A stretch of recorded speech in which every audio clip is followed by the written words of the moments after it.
Good evening all of you. जैसा कि अभी हम WBC की ही बात कर रहे थे, WBC में हमने दोनों पार्ट्स पढ़ लिए थे, ग्रेन्युलोसाइड और एग्रेन्युलोसाइड यानी कणिकामय और अकणिकामय। तो मैंने इसमें आपको ये बताया था कि जो हमारी सबसे अगर पूछेगा सबसे लार्जेस्ट सेल कौन सी होती है तो हमें बताना है मोनोसाइट होती है, और सबसे स्मॉलेस्ट कौन सी होती है, लिम्फोसाइट होती है। अगर पूछेगा कि सबसे ज्यादा संख्या में मैक्सिमम कौन सी होती है, मैक्सिमम आपकी कौन सी है, न्यूट्रोफिल्स है, और मिनिमम कम ये आपकी बेसोफिल्स है। तो हमारा WBC पूरा कंप्लीट हो चुका है। अब हम बात करेंगे ब्लड सेल्स में प्लेटलेट्स की बात करेंगे। हमारा RBC हो गया, WBC हो गया, अब हम प्लेटलेट्स की बात करेंगे। तो चलिए आगे बढ़ते हैं, प्लेटलेट्स की चर्चा करेंगे। प्लेटलेट्स आज का प्लेटलेट्स यानी कि बिम्बाणु, प्लेटलेट्स इसे हम बिम्बाणु भी कहेंगे।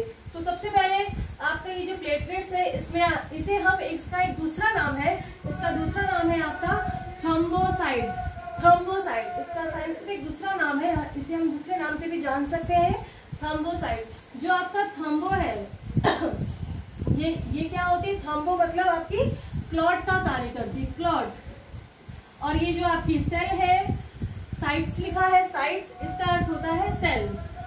मैंने क्या कहा, थ्रोम्बो का मीनिंग है क्लॉट और साइट्स का मीनिंग है सेल, यानी ऐसी सेल जो रुधिर का थक्का जमाने में कार्य करती है उन्हें हम थ्रोम्बोसाइट कहते हैं। क्या कहते हैं, थ्रोम्बोसाइट कहते हैं। फिर से सुनिए ध्यान से, थ्रोम्बो मीन्स क्लॉट और साइट्स मतलब सेल, यानी ऐसी सेल जो रुधिर का थक्का जमाने में कार्य करती हैं उन्हें हम थ्रोम्बोसाइट कहते हैं। अब फिर से हम बात करेंगे कि हमारी जो प्लेटलेट्स है इसकी उत्पत्ति कहाँ होती है। प्लेटलेट्स की उत्पत्ति कहाँ होती है, प्लेटलेट्स की उत्पत्ति अस्थि मज्जा यानी कि बोन मैरो के हीमोसाइटोब्लास्ट नामक कोशिका के अंदर होती है, हीमोसाइटोब्लास्ट नामक कोशिका में होती है। पूछेगा प्लेटलेट्स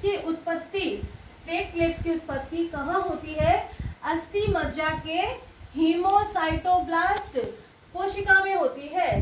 ठीक है, अब हम बात करेंगे इसके जीवन काल की, यानी ये कितने दिन तक सर्वाइव रह सकती है, इसका जीवन काल कितना है। इसका जीवन काल है 5 से 9 दिन, 5 से 9 दिन जीवन काल कितना है इसका, 5 से 9 दिन। प्लेटलेट्स का जीवन काल 5 से 9 दिन होता है। अब प्लेटलेट्स की मृत्यु पूछेगा, मृत्यु कहाँ होती है, तो प्लेटलेट्स की जो मृत्यु है वो ब्लड में ही होती है, रक्त में हो जाती है। और प्लेटलेट्स भी हमारी जो रीजनरेट होती हैं ये वापस ब्लड में ही रीजनरेट होती है, यानी कि मरती है ब्लड में और रीजनरेट हमारी पुनः वापस हमारी रीजनरेट होती है तो ब्लड में होती है। अब केंद्रक में अब आपके प्लेटलेट्स में क्या केंद्रक यानी न्यूक्लियस उपस्थित होता है, तो इसमें यानी प्लेटलेट्स में केंद्रक का अभाव होता है। आपको याद रखना है कि केंद्रक हमारा WBC में प्रेजेंट है एक से अधिक, RBC में केंद्रक नहीं होता है, प्लेटलेट्स में केंद्रक नहीं होता है, दोनों में केंद्रक का अभाव होता है। ये प्रश्न भी आया हुआ है आपका, मैं जब ये टॉपिक में आपका खत्म करूंगी तो ब्लड में जितने भी क्वेश्चंस आए हुए हैं विगत वर्षों में एग्जाम में, तो उन सभी को मैं आपको नोट करवा दूंगी। तो हमारा ब्लड चैप्टर बहुत इंपॉर्टेंट है। तो ये क्वेश्चन आपका आया हुआ है कि केंद्रक उपस्थित होता है निम्नलिखित में से, तो RBC था, WBC था, प्लेटलेट्स था, उपरोक्त में से सभी तो उपस्थित हमारा WBC में है और RBC और प्लेटलेट्स में अभाव है, नहीं होते हैं। अब बात करेंगे प्लेटलेट्स में के व्यास की बात करेंगे कि प्लेटलेट्स का व्यास कितना होता है, इसका 2 से 4 माइक्रोन होता है, 2 से 4 माइक्रोन होता है। प्लेटलेट्स का व्यास 2 से 4 माइक्रोन होता है।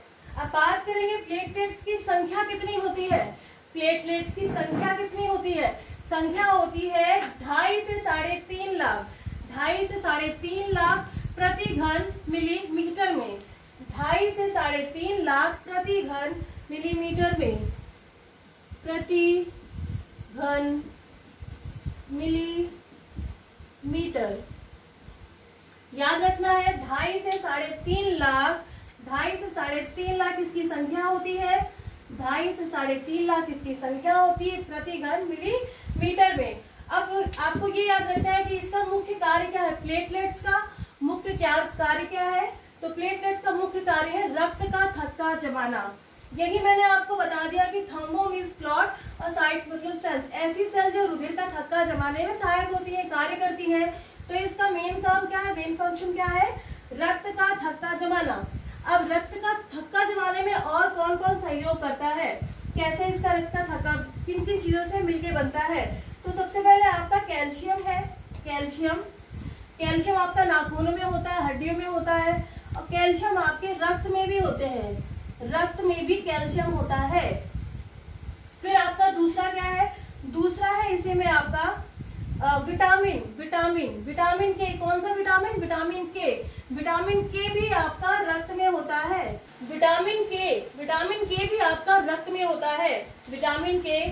फिर आती है प्रोटीन की बात, प्रोटीन आपके कौन कौन से होंगे, प्रोटीन आपका थ्रोम्बिन है, प्रोथ्रोम्बिन है, और फाइब्रिन है, फाइब्रिनोजन है, और ग्लूबुलिन है। मैंने क्या कहा, प्रोटीन कौन कौन सी प्रोटीन सहायक होती है, प्रोटीन आपकी थ्रोम्बिन, प्रोथ्रोम्बिन, फिर आपकी फाइब्रिन और फाइब्रिनोजन, फिर लास्ट में आपकी है ग्लूबुलिन। अगर सबसे जो अनिवार्य होती है, मेन होती है, वो आपकी होती है फाइब्रिनोजन। तो रक्त का थक्का, जो हमारा ब्लड क्लॉटिंग होती है, उसके फैक्टर कौन कौन से, ब्लड क्लॉटिंग के फैक्टर कौन कौन से हैं, कैल्शियम, फिर विटामिन के और प्रोटीन। कैल्शियम आपका रक्त में और विटामिन के भी आपका रक्त में होता है। फिर आपका प्रोटीन कौन कौन से मैंने बताया, एक बार फिर से ध्यान से सुनिए, थ्रोम्बिन, प्रोथ्रोम्बिन, फाइब्रिन, फाइब्रिनोजन और ग्लूबुलिन। अगर मेन आपकी कौन सी है, मेन आपकी फाइब्रिनोजन है, आपको याद रखना है, मेन आपकी फाइब्रिनोजन है, रक्त का थक्का जमाने में सहायक। थ्रोम्बिन ही आपका फाइब्रिनोजन से क्रिया करके रक्त का थक्का जमाने में कार्य करता है। तो हमने ये सारी चर्चा कर ली, प्लेटलेट्स की चर्चा कर ली।